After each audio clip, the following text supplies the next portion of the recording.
G'day, punters, and welcome back to another episode of the Footy Form Guide podcast. I'm, of course, your host, Walley, and back in the hosting chair because our man Harro is back. Welcome home, Harro. How are you, mate?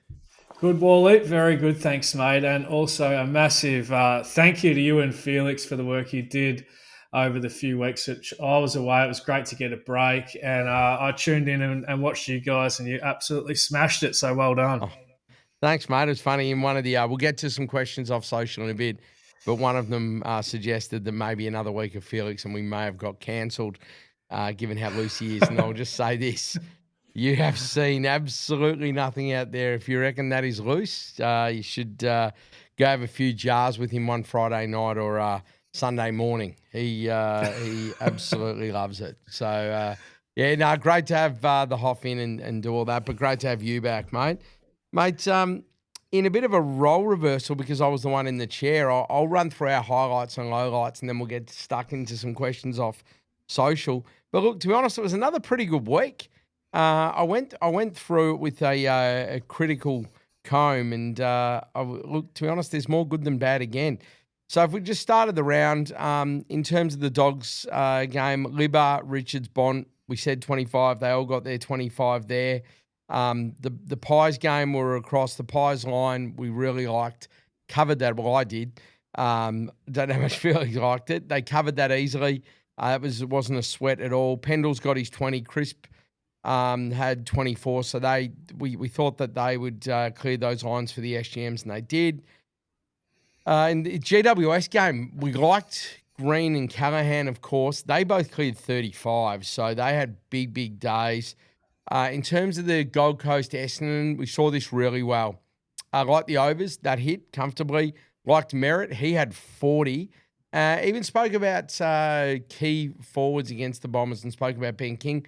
He kicked 4, so pretty good game all round there.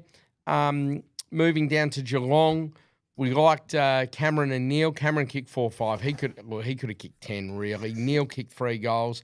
And the Cats line covered, so we're all over that one as well. Going through the round, we liked Butters. He had 31, so he got his 30 there. The Hawks line hit but it did hit.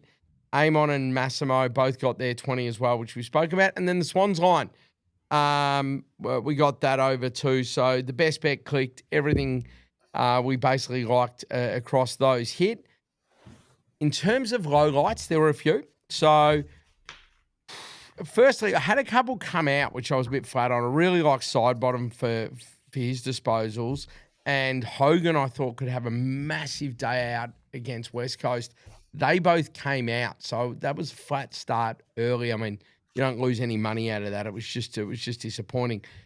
Really liked Neg Long, which we spoke about. He only had 16. So we're expecting a little bit more from him. We thought we'd see more of him around the footy and getting plenty of it because we know that Carlton had been giving up a little bit more to those inside mids. Rouston was another one. We thought he would get at least 15 and maybe 20. He only had 12, so he didn't quite get much as we thought. And the Adelaide disposals that we spoke about weren't, look, to be honest, it wasn't great. Miller out, so he missed the actual game. And then the others, Worrell and Hinge, that I talked to, they didn't really fire either. So there was a few misses there. But overall, it was a pretty good round, mate. Mate, that is absolutely excellent work, Wally. Way more on the highlight front than the low light front. Couple of little ones, though, like Hinge. I think you need to be careful with him, or we do in the future. Just like He was the one that was picking up Fritsch or Pickett when he went forward. So they're playing him in more of a defensive sort of role there. So, but mate, I can't really knock any of that. That's super work. Can I tell you low light? From a personal front, it was we put up the Saturday train, which was paying 30 to 1. And every leg of that hit, apart from Tom Stewart we needed him to get 19, he got 16. And then you go back and add it up. You know, when it's a 30 to 1 shot, you've had the doubles, the trebles, everything into it. It was obscene. Mate, like I could have stayed in Bali for another 6 weeks. That had a land. So. I know. And Tom Stewart usually so reliable, so that was flattening. But mate, we move on to this round, and we got some questions coming off social, which are great. So we'll fire away. Robbie, welcome back, Harro. Not sure whether you've spoken to this, but how do you decide value in a bet? Is there a formula you use? Player over under bet. If a player is paying 175 to go over, is there value in that? The value, or is value only at a higher price? So it's basically asking, how do we evaluate value within the bet? Yeah. So really, you just need to do your homework and work out your own probability for any one outcome and compare it to the odds. And if I feel like I've got a bigger than a 10% advantage, and then I'm looking to have a bet and I'm staking up more as my advantage grows. So like very simple, and we've talked to this plenty of times, but a coin flip is it's anyone can work out it's a 50-50 proposition, isn't it? And so if you're getting $2.10 about a coin flip, it's a bet. If you're getting $1.90 about a coin flip, it's not a bet. So that's putting it in the most simple terms. So it doesn't matter if something's $1.75. You just work it out, and if you price it at a $1.65 shot, well, you found yourself a bet. If you're pricing it above the $1.75, it's not a bet. So pretty simple. Yep. And I will say with this as well, in terms of your percentage, there's calculators online. If you just go odds probability calculator, you'll find one online where you can go, well, I think this is actually a toss of the coin. That's fine. That's an easy one, right? But if you go, do you know what? I think that if they played this game 10 times, I think that Geelong would win 7. So I think they're a 70% chance of winning. Go in and it will show you quickly what the price should be. And then you can work out if the price is bigger than that. So use all the tools available online. Google, ChatGPT, your friends to be able to go in and find that sort of stuff.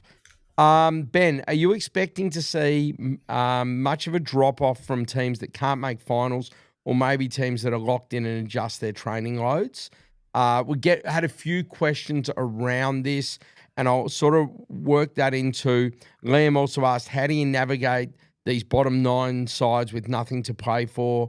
Some strange events happening and changing, like Carlton now going over the last 2 weeks after they've been going under. So there was a couple of questions around this, and we are starting to get to this stage, Harro, now where mathematically there's still plenty of teams in it, but realistically it's 9 and 9. There's 9 teams that are going to fit into 8 spots, and we know the 9 teams that aren't playing finals. Well, I'll probably say it's 10 because I still give Sydney a little bit of hope, and you can see that they're playing in that manner, that they know that they could get on a run. If they do win their remaining games, they probably make it. So wow, I'm going to leave them in it until they've had a loss. But I love the question, Wally, because I feel like all these sides are really jockeying for positions, really from 9th. Like 9th can still finish in the top 4.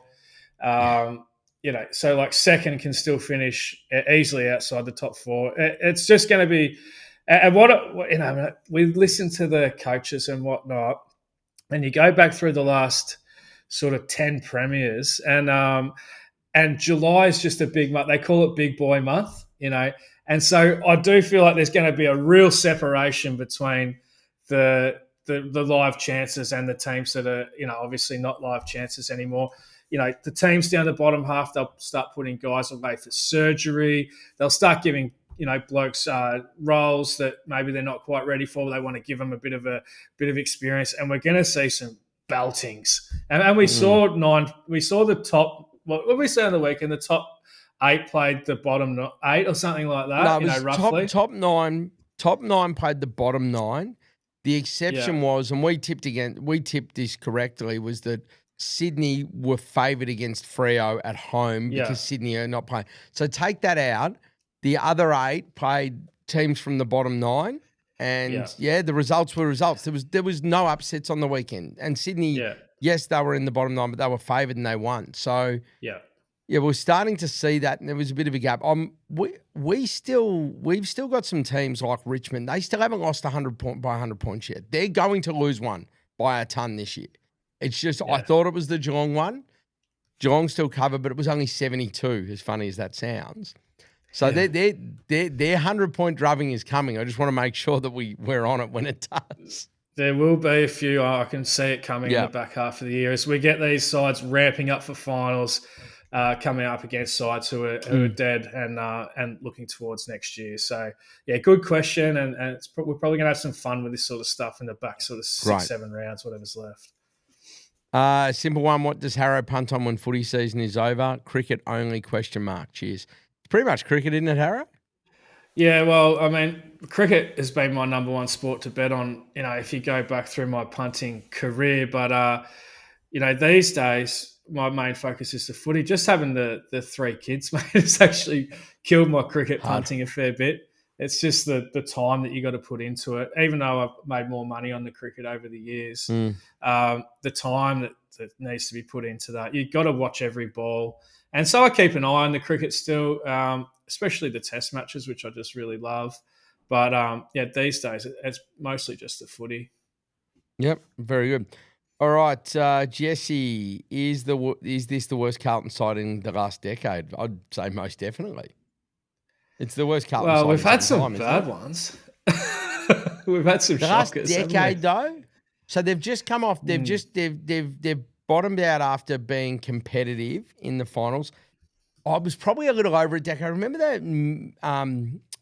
Remember they were all right in the mid 2000s, mid to 2000s, and then they were all right again around the early to mid teens. And whatever that time was, where they finished 9th, got promoted into the finals, and were 5 goals down against Richmond at halftime and beat them. Like those sort of, they were all right. Like they were the team that played a little bit above themselves in some of those finals. I think we've had worse teams, but this is the team that's probably underperformed to expectation the most. Yeah. Yeah, in terms of, like we've had teams that have finished right down the bottom and stuff, but that's probably where they were expected to finish.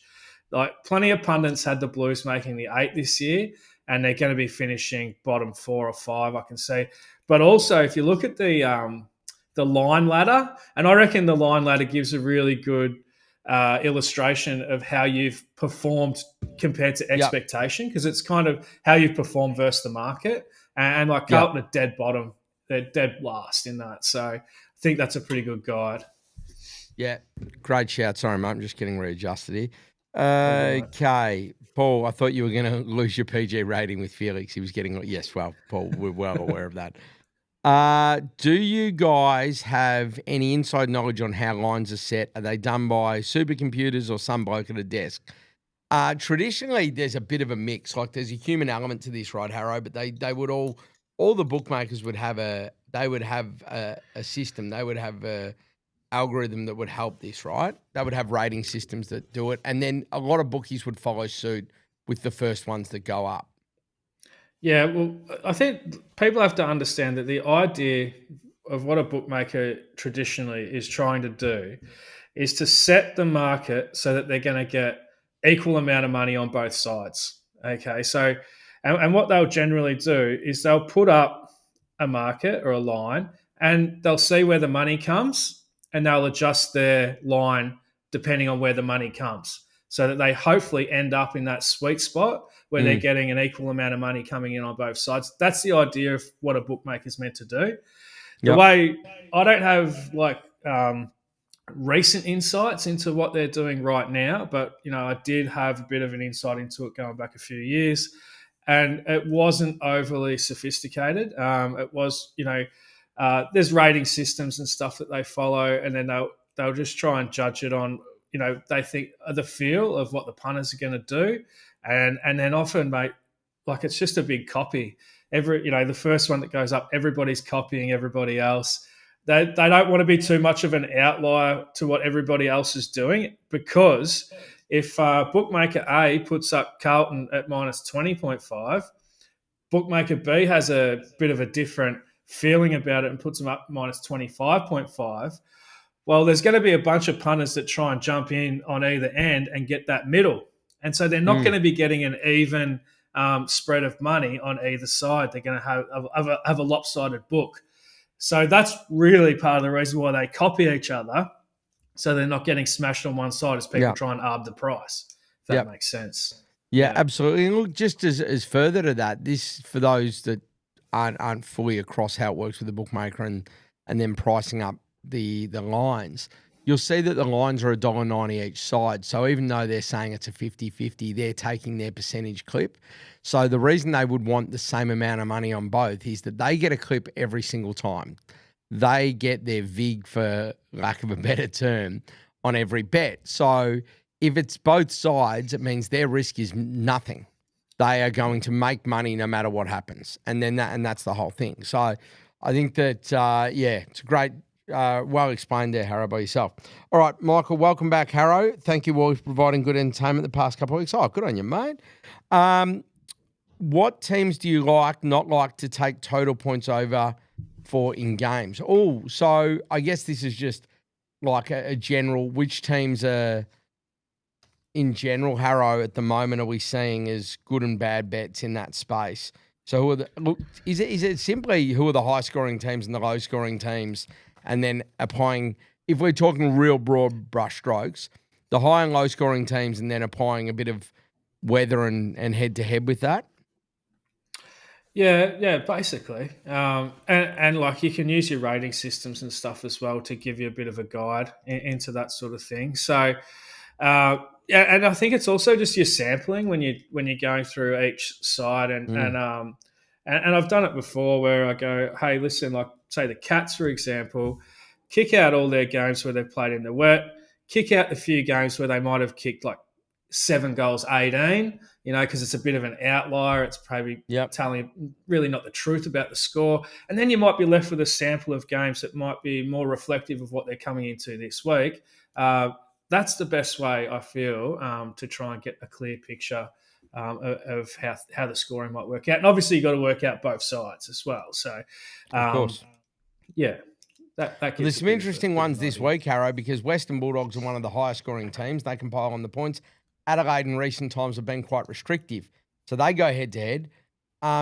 Gold Coast are a high-scoring team. Collingwood's obviously defensively really well set up. We'll get to the games individually, but this is a week where we're going to see some great contests be really interesting to hear your thoughts on some of that over-under stuff as we go through. Our man, go. It's interesting, isn't it? Because you only have to go back, I think it was 3 or 4 weeks when I talked about, winter is coming.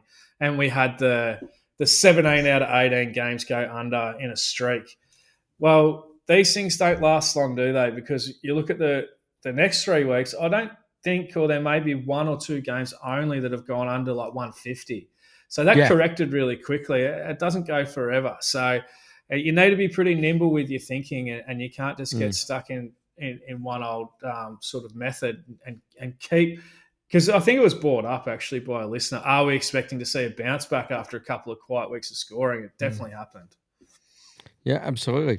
All right, Dialer Turden, AI. Have you guys used AI to help with the assessment of bets? If yes, any prompts you find useful? What data sources, FootyWire, AFL tables is helpful to feed into it? This is a tough one with AI. I don't think we're there yet. I think what I will say is that you can definitely use it to get the sort of information you want in front of you quickly. So you could say, what has been the average score of this? What has this player done? The only thing is that there was some commentary around this following that maybe that information isn't always correct. So even though you might chuck into ChatGPT or an AI tool, for example, what is the Western Bulldogs average goals per game in 2025 regular season? It may not be the correct information, which I don't know enough about, whether that could happen. Most of the info I've seen through these AI platforms in other areas has been pretty good, but I personally don't really use it. I don't think it's there yet for betting. What about yourself, Harro? I have had one guy reach out to me who's trying to build some betting information on AI. And he sent me a few examples of what it was coming up with. And it was clear to me that the most important part about this is like giving it the right information to be able to process. And in some cases, it was coming out with some good stuff. In other cases, I was able to pick some pretty big holes in it. But for me, this is going to be a project that I'm going to look into over the off season, and hopefully, maybe, hopefully, I'll sit down with this guy and hopefully see if I can build something. I think you need to have, look, from my point of view, you need to have data that nobody else has got for it to really work, and it needs to be the most specific data. And so, if everybody's using league tables or final sign, whatever it is, you're really probably not going to gain much of an advantage. So it's all about getting the right data, getting the right prompts. I think it's got a future. I'm looking to hopefully dig into it over the off season and see if it can be something I can use in the future. Very exciting times, Harro. All right, mate, that is enough back and forth from the social questions. It's time to get into some footy. Now, before we get the riches of the Friday and Saturday games, we can't have our cake and eat it too, Harro, as they say. We need to cop Carlton v Brisbane on Thursday night. Look, there's been some great matches between these two teams over the last few years, so I'm hoping we can get a return to that. I don't see it, but you never know. So Carlton, $4.30, Brisbane, $1.22. The line's 26.5 points. Look, I had a look at this. I'm looking at Brisbane's last 2 weeks, and they seem to be getting into gear now for their premiership tilt and their title defence.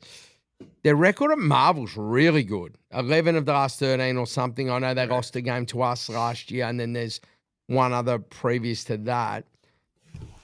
How about Carlton are going, how good the Lions are going? I really, really like the Lions here. But also, interestingly, Carlton who were quite strong in the midfield. They weren't giving up a lot of score. They weren't giving up a lot of midfield disposal. There have been higher scoring games more recently from the Baggers. And also, they're giving up more to midfielders. So their whole brand, it's a little bit different. I kind of don't know what to expect from them. But then that steers me in going, is it a big night for Brisbane? Is it also a big night for the Brisbane midfielders and plenty of disposal who are so strong and consistent?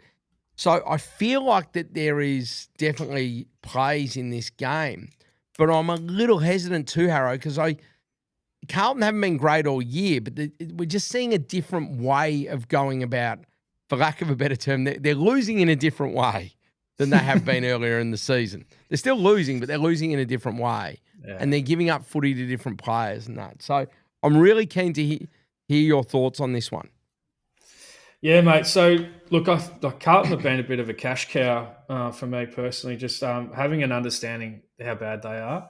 And I gained that understanding when they only managed to beat the Bombers, who were out on their feet, and had had a bunch of players out, and they only just got over them. And I'm like, this is like a bottom 3 side playing each other right now. And I really got that understanding then. I've been able to oppose them really effectively since then. So, look, I'll just give you a bit of an idea of what they've done since round 10. Is they lost to the Swans before the Swans got their good players back. All the form around the Swans at that point in time was terrible. They lost to GWS, who on that day, they only had the one bona fide midfielder in the team. They also had a bunch of players out. I talked about, then they run into Essendon and West Coast, 2 teams that were going terribly at the time, and they beat them, and it kind of gave Carlton a bit of false hope, I think. After that, they lost to North, which we were all over. We're on North, I think, at $4 that day. They were actually smashed by North up to 3/4 time before North, that inexperienced side, they kind of didn't try and score in the last quarter. That should have been more like a 45-point loss. Yeah. They then lose to Port by 50 and lose to the Pies by 56. Absolutely loaded up on Port in that game, and I had a good, strong bet on Collingwood as well. So we saw it coming, and they are just really going terribly at the moment, Carlton. They are like a bottom 3 sort of side. So people saying that, Carlton, backs to the wall, it's like a dangerous time to be playing Carlton this week. All the talk in the media, they're going to bounce back. I just don't see it. So, I've just listed really 9 games of form. You just don't turn that around in 1 week. And we look at Brisbane on the other hand, and they're second up off their bye. We know that's something that you want to be. This is, and we'll speak about this a bit, it's big boy month, isn't it? And all the teams that go on to win flags, their tilt starts in July. There's no way around it. And I know that Brisbane, they were really good in July last year. They've also got Cochin working up there. And this big boy month thing, it sort of started with Dimmer Hardwick. And I think that that's something that Cochin's probably brought to them. You look at their run home, Wally, and I was just looking at this a minute ago. There's no way that Brisbane can afford to not be peaking at this time of year because, like you look at it, their last 6 games, they play the Doggies, Gold Coast, Collingwood, Sydney, Freo and Hawthorn. Yeah. They have to be right now, Brisbane. And you look at their injury list, they've only got 2 guys on their injury list. Otherwise, they've got a full bill of health. Their last 2 weeks look super impressive to me. Beating the Cats down at Catland by 40 points. And then beating Port Adelaide by, I think, 4 or 5 goals, last week. You just compare the 2 games. The Port Adelaide game, Carlton were beaten by 50 points by Port Adelaide, where Brisbane Lions have just beaten them by 5 goals. So, you just look at that straight away. And I know that's a pretty simplistic way of looking at it. But for me, it's all Brisbane in this one. My only little concern is Brisbane have had the draw. So they've got no need for percentage, and they've got a little bit of a history this season of not like destroying the lower ranked sides when they could. Yeah. But I'm willing to take that on. I mean, I think that this 26-point line is just so far out that it probably shouldn't matter. And very keen on the Lions at the line, mate. And also you mentioned the midfields. Well, I do have this down as well. You just go through midfielders against the Blues in the last 4 or 5, and Nick Dacos 36 and Mitchell 26, Butters 30, Powell 34, LDU 30, Sheasel 30, Parker 28, Reid 28, Martin 31, Parrish 32, Durham 27, Caldwell 26. These are all their recent games since things have changed a little bit, and they are giving up a stack of footy in that midfield region. So you would definitely want to be playing around there, and I think that there's plenty of options for us, Wally. Yeah, keep an eye on X, on Twitter, closer to the game for that one. Usually find a SGM around disposals, especially for those Thursday and Friday night games. So keep an eye on that. All right. This is where we start to get into a patch of 4 incredibly good games and then another game which actually could be a lot of fun at the MCG. So we'll start with Western Bulldogs Adelaide. No, we won't. We'll start with Gold Coast Collingwood up at People First Stadium on the Friday night, Harro. Gold Coast $2.12. Collingwood visiting favourites at $1.73. They couldn't have done more right this season. They have 3 games clear. They've got a huge percentage. They're absolutely flying. I said this last week. I'll say it again. They're about to click over from this list being old to being experienced, because the day the finals start and they're all fit, all of a sudden it's like they've only got to play 3 games and the experience means everything. It's the funniest thing in football. Like, everyone's like, oh, the list is too old. Final start, oh, the list is too young. It's all about experience. And their players, they've still got a guy who's probably their biggest X factor in finals in Degoe, that they are going to have cherry ripe for this final series. So they are set beautifully. They go up to the Gold Coast in a game the Gold Coast really do need to win to ensure finals and to also keep that crack at top 4 alive, I think. A really interesting one. The line's 4.5. It's neither here nor there. But, Harro, look at this and go, no tagging. Surely plenty of disposals here. Dacos v Anderson. It was looking like it could be a Brownlow battle, but I think Dacos has probably gapped him a little bit now, as good as Anderson's been. Is that an angle we're playing? And B, what are some other angles in this one? Well, I guess I get to this one, and don't forget Gold Coast at home. They're very good, and you get them in these nighttime conditions as well, which I think really suits them. And we saw them when they went up to Darwin. Was it Darwin? Where they played up at Darwin. Yeah, they're 6-0 or 8-0, whatever. They're just flying up there over the years. Yeah. Yeah. They love these types of conditions, and it will be a little bit slippery. They'll have a definite home ground advantage here. And it's just a huge game for the Gold Coast. So I'd go as far as saying, is it like one of their biggest games, probably in the club's history, I would have thought. They win this, they're looking like locking in their first final series. Not locking in, but it's going to go a long, long way. It's a Friday night, prime time, against the biggest club probably at the moment in the comp. So you can also see, I think, with their planning that they're looking to prime for this game. They rested Witts and Collins last week. So you can kind of see they're thinking that they're looking forward to this one. I reckon they've had this circled in the calendar for a fair while. So I think that the Gold Coast will come out primed and basically be playing this like a granny, or not a granny, but like a final, basically. The Pies, on the other hand, look, they're 3 games and percentage clear on top. So if they lose this one, they probably won't lose a lot of sleep. Like, they'll be trying, but it's not like they've got as much riding on it, basically, is how I see it. They've also got 5 of their last 6 games back at the MCG. So they know that they're going to be fine. I see that the Gold Coast have just got a big motivational, probably, edge in this game. Also see the Pies' form is a little bit wavering. They haven't played a lot of strong opposition in recent times. You saw, I don't really take much out of beating Carlton the way they did. I feel like just about any side, that's about the minimum they should be beating the Blues by at the moment. West Coast, I thought they really struggled against West Coast. They ran them really close. The Ds, I thought the Ds should have beaten them. They lost by a point with more scoring shots. And the Saints were with them into the last quarter before the Pies pulled away. So I feel like there's definitely a little bit of a wavering on the form side of Collingwood. Yep. And I can see them having a loss here. So I'm keen on the Suns at home. You did mention the disposals, Walley, and Noble is a guy I'm happy to have a look at here.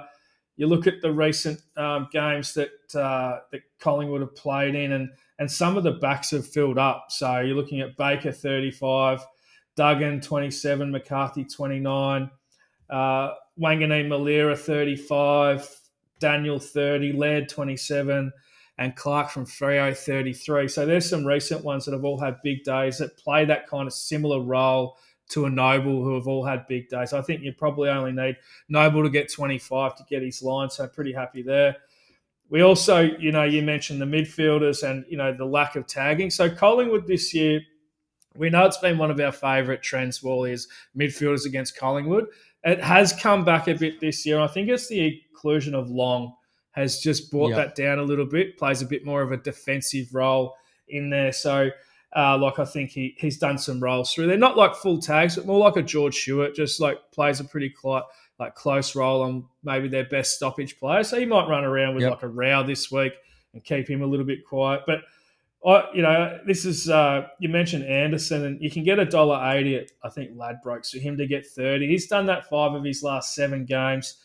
In one of those games that he missed, it was that heavy tag he got against the Cats. His last 4 against the Pies, he's gone 32, 30, 35, and 39. So I think there's a good role for him there. I still like him for the Brownlow. I think he's still a good bet for the Brownlow. That price of day costs $2.25, but I mean that's just poison as a price. So, and it's inflating everybody else a little bit. So, he just had 30 and 2 goals on the weekend, Anderson, and he's So look, it depends what sort of player you value, and I don't know what the umpires are going to do, obviously, but I quite like him still in that, and I feel like he's a good chance again here against Collingwood to have a big game and maybe get another 3 Brownlow votes, mate. Yep, there you go. And day cost disposals? Look, he would normally be a guy you'd really want to be on in this matchup because, as you mentioned, they don't seem to tag Gold Coast. But you hear rumours, mate, and there's a rumour that he's got the flu. So, however much faith you place in that sort of thing, I know Michael Jordan had a flu game as well, played the best game he's ever played or whatever, but I know you don't even know if it's true. But I think Sidebottom mentioned it on an interview somewhere. I saw it pop up on my Twitter. Yeah. So, whether it's true or not, I don't know. But you just take those little things and put them in the back of your mind, and you think maybe I'll save him for next week, because there's nothing worse than backing a guy and he's all of a sudden he's normally having 90% game time and he's having 75% game time because he needs an extra bit of a rest, and you just never know. So I've taken that bit of information and I've kept it in the back of my head, and it's probably enough for me to be avoiding Dacos, mate. Fair enough too, Harro. I will say this. You'd think three games percentage clear on top, travelling on the road. Maybe if he is sick, he just doesn't play. But we'll wait and see. Yeah, possibly. Wait and see. All right, we move to Saturday's games, and there's some crackers here. Western Bulldogs v Adelaide, under the lid. Saturday, early game. Dogs are $1.61. Adelaide's $2.33. 8.5 line if you like that. Look, I want to talk about something before I throw to you, Harro. One area I've been looking at is Dogs giving up goals to key forwards. They did it again last week against North. They punished him, but Larky still had 5. He kicked 4 goals, won in the first quarter. He had the 5 in the first half. He got injured. He should have actually, if he didn't get injured, who knows how many he has. So that was a clear example. So then I looked at the Crows, though, and this is where I want you to sort of chime in, because I'm really like, that's great if you have a clear target. The Crows have 3, but they're not actually going that well. Phil Thorpe kicked 5 goals 2 weeks ago. But apart from that, the 6 games around it, his last 6 games around it, he's gone 5 goals 9. So less than a goal a game, inaccurate. Fogg's kicked 6 goals in his last 6 games. That's not going to get it done for us. And Tex, well, he's going okay, but he hasn't kicked more than 2 goals in a game since round 5. So I look at this and I go, all right, I like this angle. This was the angle I really wanted to play in this game. But can we trust one of these key forwards? The other thing is I can't get any further information at the end of the game, even though he played in the last quarter, and I didn't see the game in its entirety. Thilthorpe actually was registered as injured on that thing. So I don't know. But he's not on the injury report, so I'm assuming he's fine. But Look, mate, I really like this angle with the Dogs, but I just don't know how we play it against a team like Adelaide. Yeah, I've actually got it in my notes as well here, Walley, and I just sort of said take your pick. Which one, it's hard to work out. Yep. I do like backing what's his Fogarty, because he's such an accurate kick.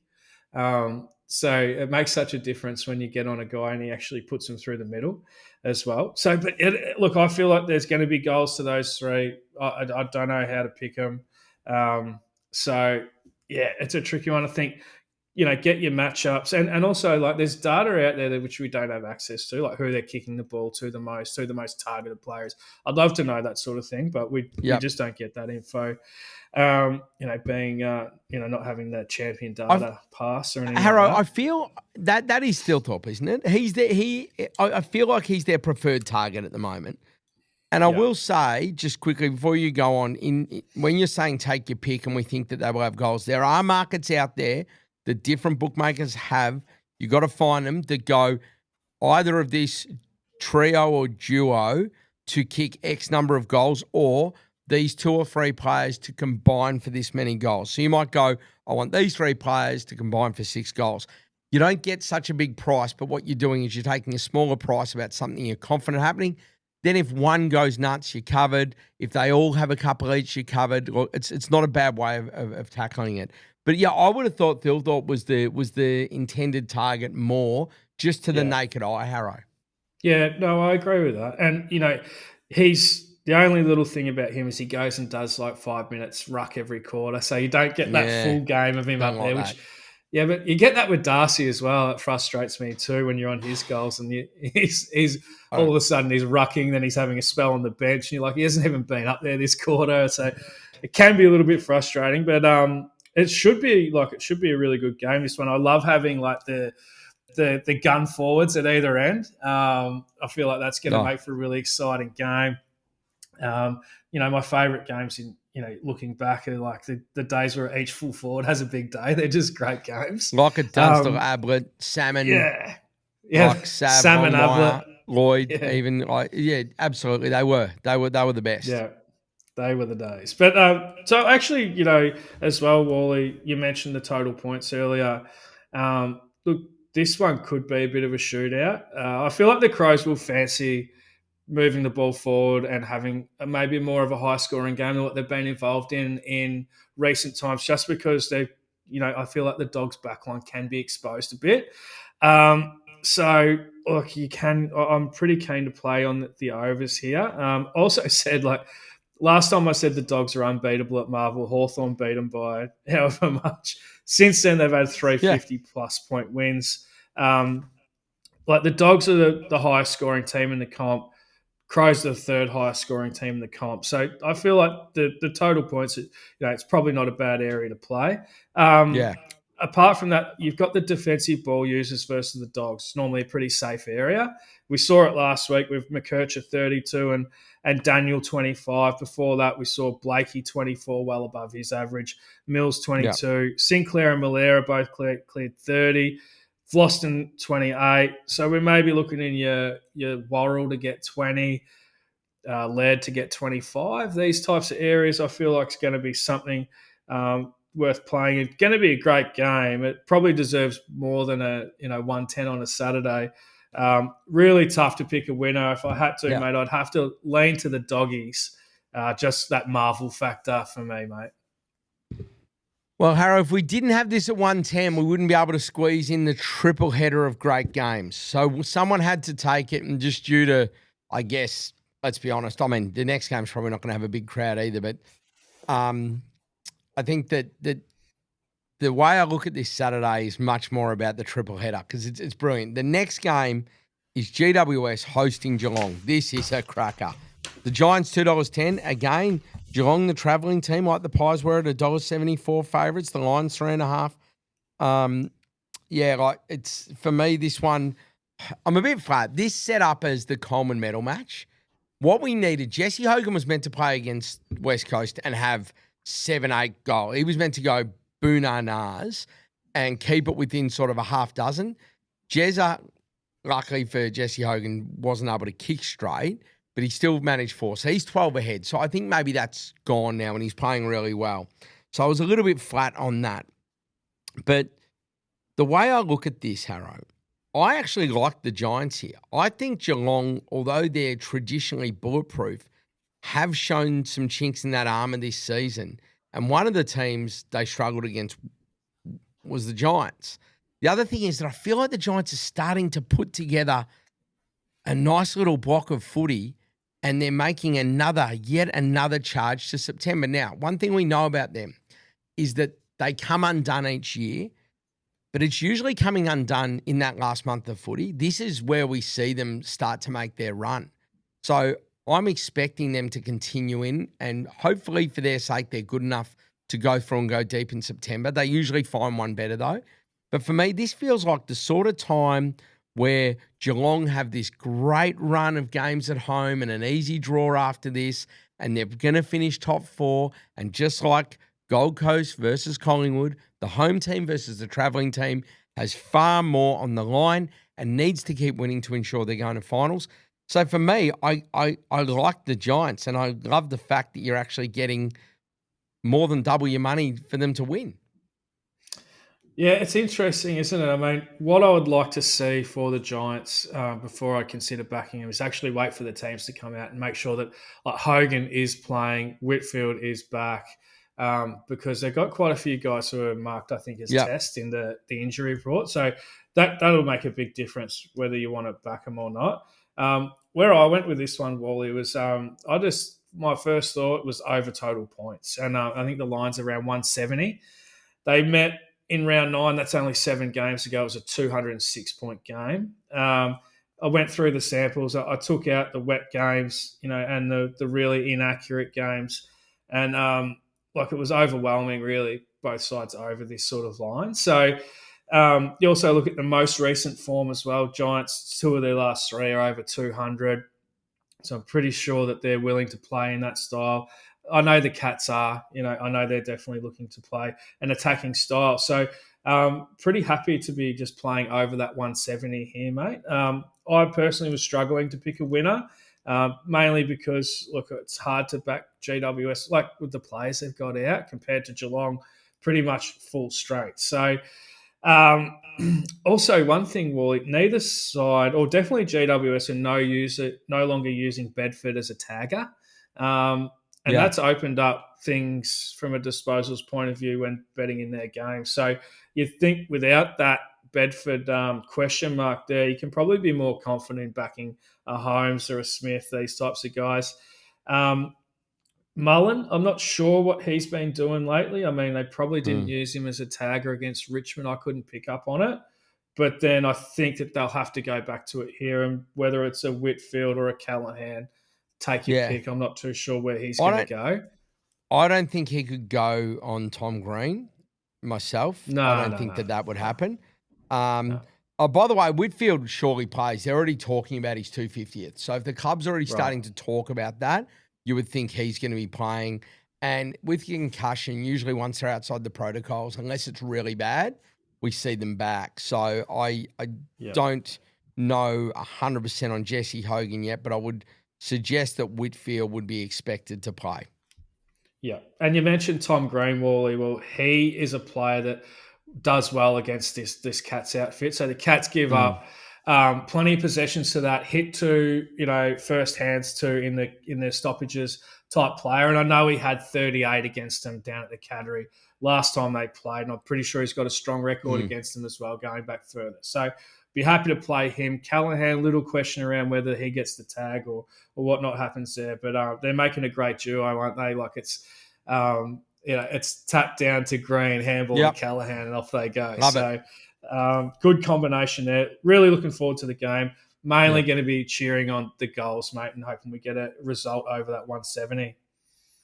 There you go. Now, the third game on the Saturday night that I was talking about is Freo Hawthorn. I'll come to that in a minute because there's two Saturday night games. The slightly earlier one, which is at the G, is Richmond Essendon. This is an interesting one.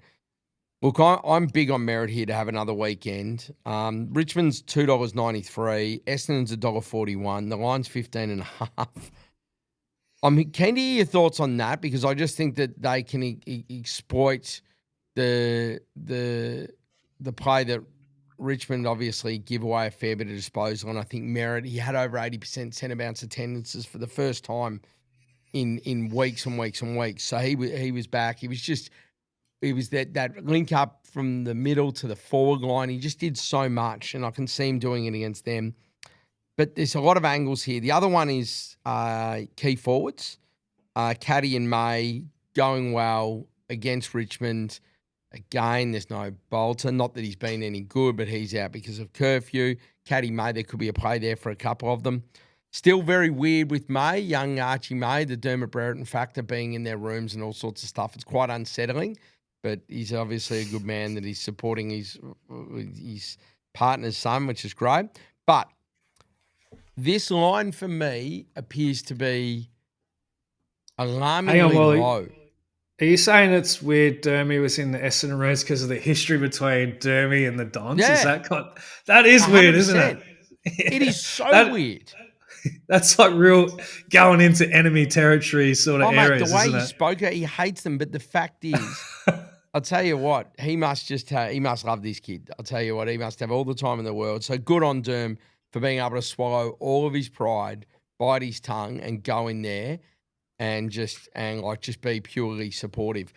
Mate, I don't know why the line's 15.5. I just don't. Essendon, Richmond, it's all starting to come. It's all a bit much for them now. The season's starting just to come. Some players are gonna start having to go out for the season, and they're gonna start playing some more kids. There was talk that Taj Houghton might play this week, which would be great to see him out there. But mate, Essendon were pretty good on the weekend. I don't see how Richmond 15.5 just feels ridiculously low. I think if this game was to be played out normally, and then I feel like Essendon should be beating this line. Both clubs are in a little bit of a similar position here in terms of like their availability and everything like that's really been hamstrung. So it does make it a little bit hard. I mean, they're really two teams you just want to be opposing right now as well. So that makes it a little bit tricky. Look, I don't know if I buy into there's some theories around that Essendon are making concerted effort to finish as low as they can. They're trying to get Harley Reid through the door, and they really like dropping a few spots on the ladder would really help them. I don't know if I buy into that or not, but we'll probably find out this weekend if they lose to the Tigers. Then that's what they're up to. They've put a lot of players away for the year as well. So, they're not prioritising trying to win right now either, and neither are Richmond, really. So they're kind of, both in experimental mode. So I'm probably staying away from the line, even though it feels like, they should probably be beating that line pretty comfortably. But the big thing for me is, if you go back 2 weeks and you present this game to me, I would be like, this is going to be a possession Mardi Gras for the Dons. It's just going to be a possession party. They're going to have heaps of it. But they had their bye and they came out and played a completely different style against the Suns. And this is a big watch for me because, basically they had 340 disposals. They are the number one disposal team in the comp. To only come out and have 340 against the Suns, who are a high conceding team, there's been a clear shift in direction by the Bombers. And we saw it really affected these guys like Archie Roberts, who's been having 25 every week, all of a sudden comes out with this new style and he only gets, 21 or something. So there was no more, and you listen to Dimmer Hardwick's press conference after that game, and he just said it exactly how it was. He said, we saw a different Essendon today. This isn't the Essendon we planned for. There was no backwards chipping, no backwards handball. It's a lot better style, and I hate that backwards chip style, and it's never going to take you anywhere. So I'm not surprised that they've made this change at all. And I thought they looked a lot better, for it. But it's going to make me a little bit more cautious when trying to back Don's players' disposals, because those guys who are picking up all those cheap back and sideways disposals through the back line, maybe they're not going to play that way this time around. So does it give you confidence, though, in Merritt, who can win his own footy in a multitude of different ways, is getting more centre bounce time and was linking a lot of footy up from back and mid to forward? This is the thing. If your team's not mucking around with the footy in the back line, it means the footy's going to spend more time through the middle of the ground, which is where Merritt is anyway. And we obviously do our notes separately, Wally, then we come together. But I've got Zach Merritt here. We backed him last week. He had 40. We backed him last time that these two teams met, and he had 37. The last 7 times he's played Richmond, he's had 37, 31, 39, 36, 33, 32, 34. So, we can make a pretty good case for that. And coming off 40. So, there you go. Coming off 40. So, I think that's where we want to be in this one, don't we? Yep, absolutely we do.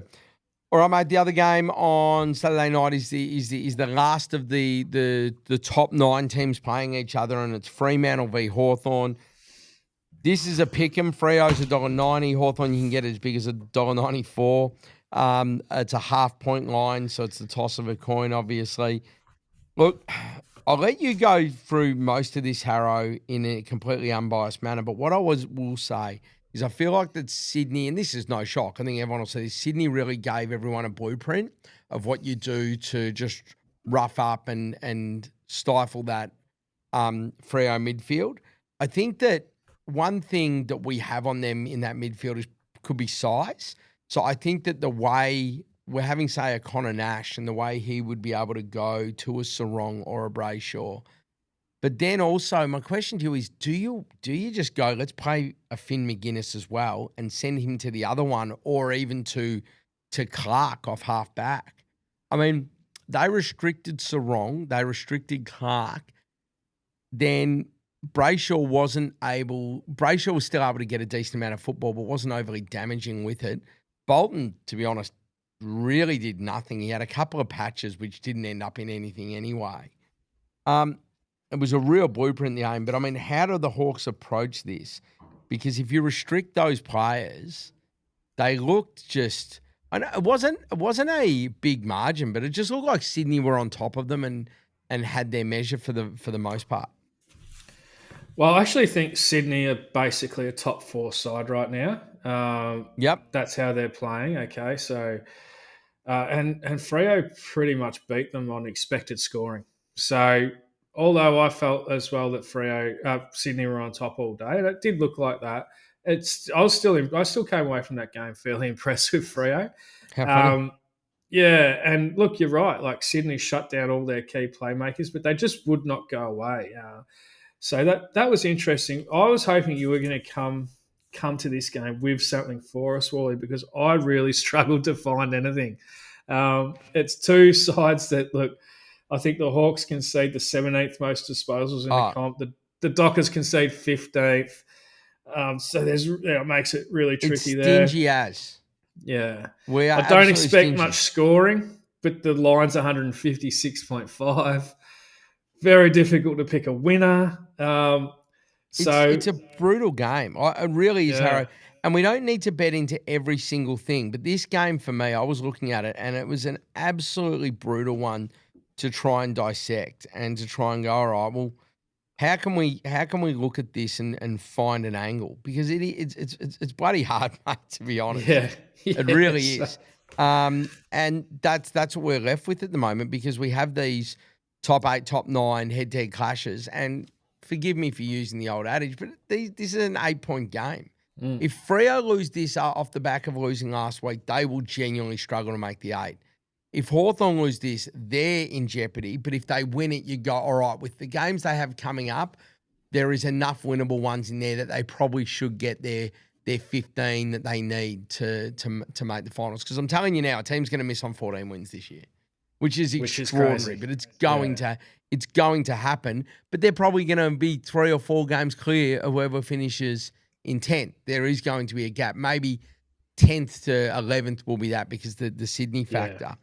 But Harro, I had a look here, and the other thing is that I go, okay, the only areas where they give away footy are Freo giving away footy to key defenders. But then I look a little bit deeper and I go, they've really, really stopped that. The last couple of weeks to inside mids a little bit. Hawthorn don't really give up much ball at all, except occasionally to a ruckman. So they might give up, but then I look and go, which one? You got a 2-ruck strategy there. What are Hawthorn going to do in terms of that? They're going to obviously put Max Ramsden through there. Meek will play the vast majority.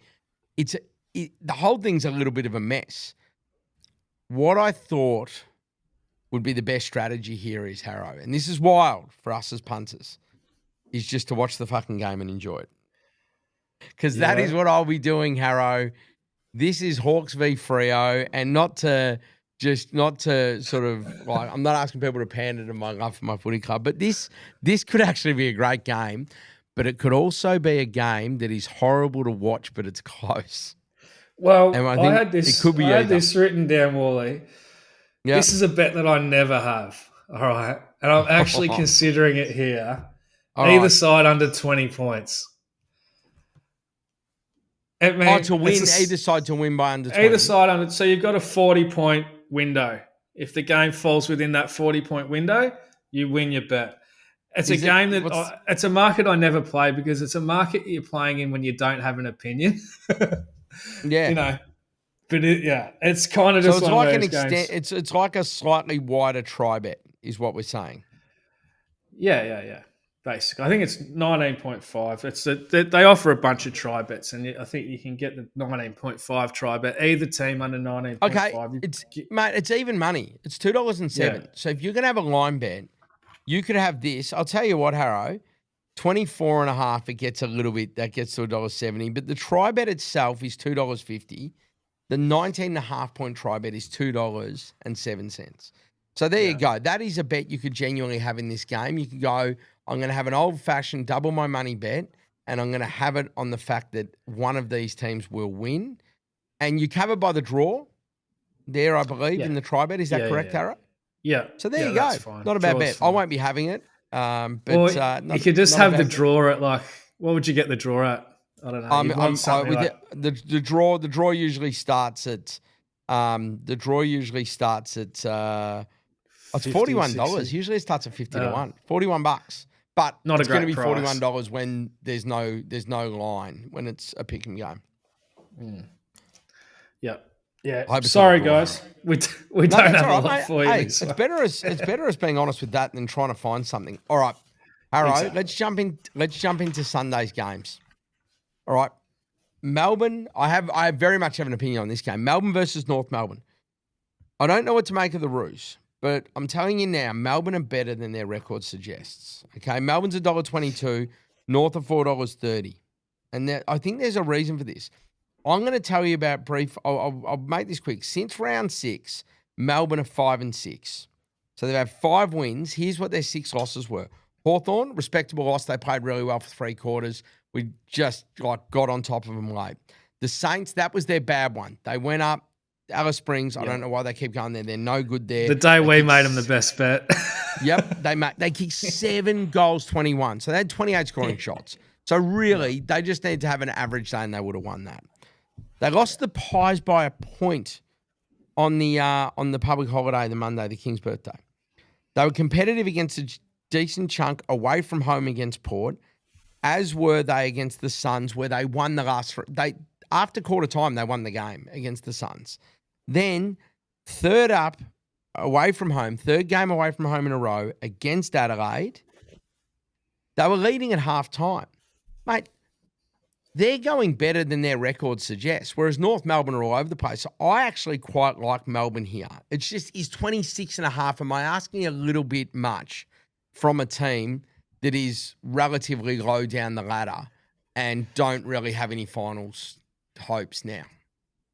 Look, I think I'm not worried about the motivation factor for the D's. They look and it feels everything like they're trying to play their best footy, and that's what. And Essendon get their pick as well, don't they? Exactly as well. So they don't care. Yeah, good shout. Nah, good shout. Yeah. So they're one of these teams that will probably be in the bottom half of the ladder, but there's no reason for them to not run the season out as strong as possible. And you do know like their coach is coaching for his life. Oh, not for his life, but for his job. Not quite I know what you mean. Yeah. So I was hoping this would come out more like a 15-point line, like what you might imagine when you get like 16th playing 14th. Yeah. But obviously they're onto it, the 26-point line. I still think the D's will beat that line. I think North are just a bit beaten up right now, I feel, and they lose LDU this week, and that's going to leave a big hole in their midfield. And, my first thought was probably it's going to really help Luke Parker have a big day. But he's got a rib injury, and I don't know if you've ever had a rib injury, Wally. I have. Cracked ribs, Harro. It's horrible. Yeah. So that's probably enough. He might play still. They've got a 10-day break coming into this. He's a pretty tough mofo, Luke Parker. So he probably plays, but playing with cracked ribs, mate, it's horrible. So, perhaps we saw Stephen May play with cracked ribs earlier in the season as well. It's not fun. No, I mean, Luke Hodge did win a Norm Smith medal in 08 with cracked ribs, but he's a different beast, just saying. Let's not forget that, Harro. Anyway, we're going to go Dermy in 89 as well. Oh, well, don't even, him and Dipper, punctured lungs, cracked ribs, like vertebrae, you name it, they had it. No, but all right, so there's some issues with players you even think would get a bump. Yeah, well, yeah. So maybe it's that was my first thought was Parker will probably go really well with LDU out, but then I found out he's got the ribs, so so he might not even play either. But yeah, so maybe it's a Simpkin that might really step up there. Yep. Not too sure. Look, they're very consistently playing the 4 same guys in the midfield now, the Ds, and you look at what North have been doing lately, and they've started to really concede some big numbers through that midfield last sort of 4 or 5 weeks. So I'm going to look at the D's mids. We saw Viney have a big game on the weekend. He picked up 30, kind of out of nowhere that as well. So they had. Now, the D's are becoming a very high possession side. They just had 392 possessions against the lowest conceding side in the AFL. So my thinking here is, Wally, I'm going to be looking to have disposal bets on the Ds, thinking they're probably going to dominate a little bit, and also with that style, they're really starting to bet in now of having high disposals. North being a bit down, being a bit beaten up. That's where I'm headed with this one. And look, I had some notes around the D's form being pretty good as well. I'm not going to go over it again because I think you covered it really well. But you compare what North are doing against similar sides. The D's are running them pretty close, just falling short. When North come up against those similar sort of outfits, it's a 50-plus point loss. So I feel like that's where the gap between these two sides is, mate. Yep. So basically, Petrarca, Pickett, Oliver and Viney equated for all centre bounce attendances other than 7% from one other player. And then Max Gawn obviously has the bulk and Van Rooyen chops out. But, like, that is insane. All but 7% to one player is quite incredible, those four. Viney actually the lowest of them. I think Rivers actually plays as a mid after the centre bounce as well. So he's another guy you consider because he basically just plays as another midfielder as Pickett. Pickett does a centre bounce, then rolls forward, and then Rivers rolls into the midfield. Yep. So there's another guy you could probably add into that mix. But that's and like Pickett could have any sort of day here as well. He could completely fill his boots. North, we know, mate, they don't have that ability to defend those good small forwards. Yeah, we've been over that in the past, and so he's another guy. Pickett, whether it's his possessions, goals, all that, he's in for a big one. All right, mate, a couple of games left. We got St Kilda versus Sydney under the lid at Marvel, the 3:20 game on the Sunday. Look, Saints continue to be competitive without winning, obviously, whereas the Swans, well, they're looking as good as anyone. You spoke about that.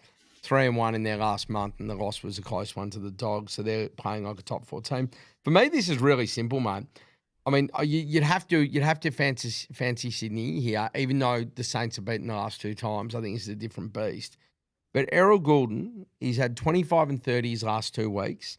Yeah, after 18 in a return game, that's fine. He averages 28 in his last 5 at Marvel. He's cleared 25 in all of those, bar 1, which he had 24. There was a 37 in there as well. Errol Goulden, for me, I think that, and we saw that last week. We recognised that, like Massimo and Amon, like a little bit of that outside, St Kilda giving a little bit to those outside midfielders. I mean, it's perfect for Goulden here. He loves it under the lid. He's playing the sort of team that will allow him to have football. Like, I think that he's a great bet this weekend. Love that. Super, Wally. Love it, mate. Him and also Jake Lloyd would be the two that have that position against the Saints that just consistently does well. And look, the Saints, they tend to put their effort into the midfielders. And Errol's more of an outside player. So I think that's, we saw... Like it's probably, Windhager more looking like to a Heaney sort of thing, isn't it? Or to a Jordan, that sort of area rather than a Goulden. Goulden may be probably a bit too fast and nimble for him anyway. But I really feel like the Swans are just on a roll at the moment, and I've been backing them. I'm prepared to keep backing them, until they're actually out of the race. Then I'd reevaluate then. So I wish they didn't lose Papley and Amadi. That's just sort of, it ruins the fun a little bit. And you really feel for the Swannies and for those guys. And just make a little point, you only have to go back a month and the media were, giving Dean Cox a bit of a hard time, thinking, and it was just so obvious from people who follow the footy that, you can't win without the cattle.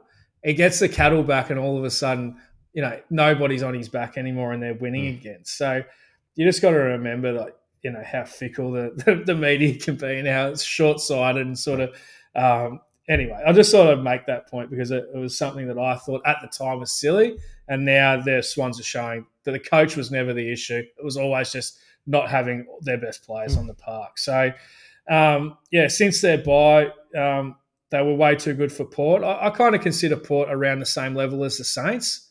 I think the ladder would probably Port are 11th, Saints are 15th. So, perhaps Port are even better than the Saints, but I kind of have them bracketed in that same sort of level.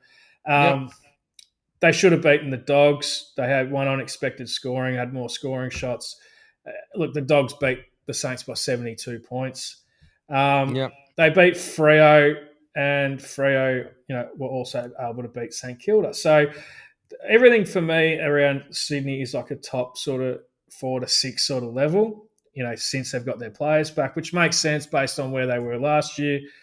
The Saints are just sort of consistently falling short to this type of side, and we've seen in the last sort of 4 weeks, the 34-point loss to the Pies, 20 points to the Hawks, all around a similar level to Swans. So I'm pretty happy to play the Swans, mate. Just keep following them. It's only, I think, a 7-point line.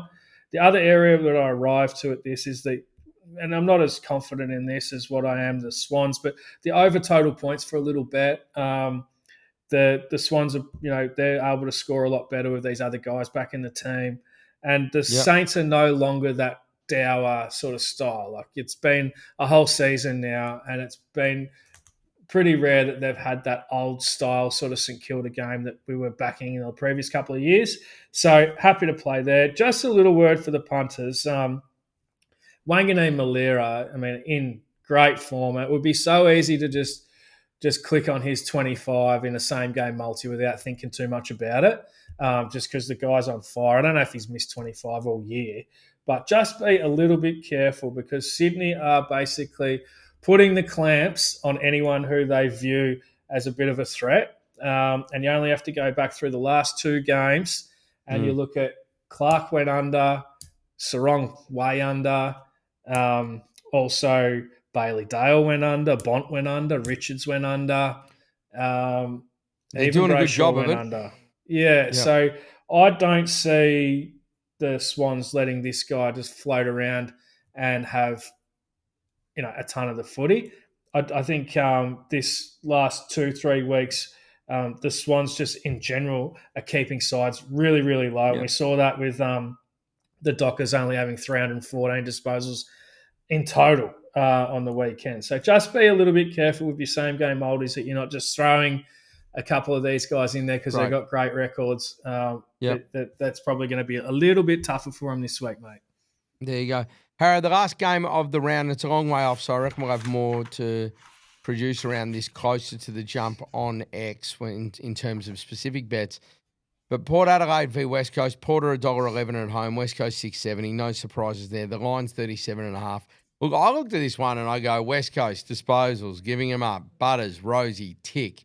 Like, that was the simple, easy way home for me. I'm sure there's other angles, but I think that they could absolutely fill their boots at home on a Sunday twilight. Yeah, that was pretty much where I got to this one as well. And I also thought, it's only going to be the real hardcore footy fans watching this one, isn't it? After a huge game, like a huge round of footy, you get to this one, it's like, oh, maybe I'll switch on to something else. But I think if you've got something to punt on, it might make it worth watching. Absolutely. And I kind of had a bit of a brief look through the West Coast v the mids, and I know that we were really keen on Callaghan and Green, which was a good result for us last week. Now, the Port Adelaide side, they've got Wines back in, which meant Bergman kind of moved out of the midfield. So just wait for teams and see if you can lock in who's going to be in there. But like Callaghan 37, that's like 9 above his average. Green 35, 4 above his average. Kelly 27, 4 above his average. Nick Dacos, he went 5 above his average. Pendles went 5 above his average. Chera got 30, that's 5 above his average. Stewart got 35, 8 above his average. Tom Powell got 7 above his average.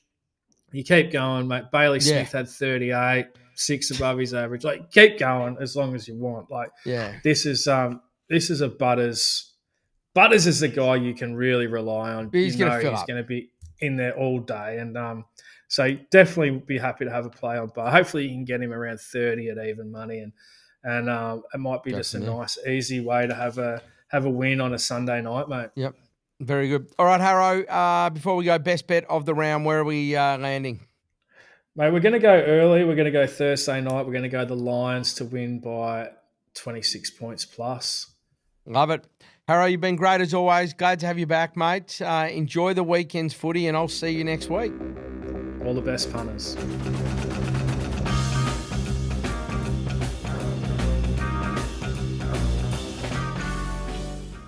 What are you really gambling with? For free and confidential support, call the number on the screen or visit the website.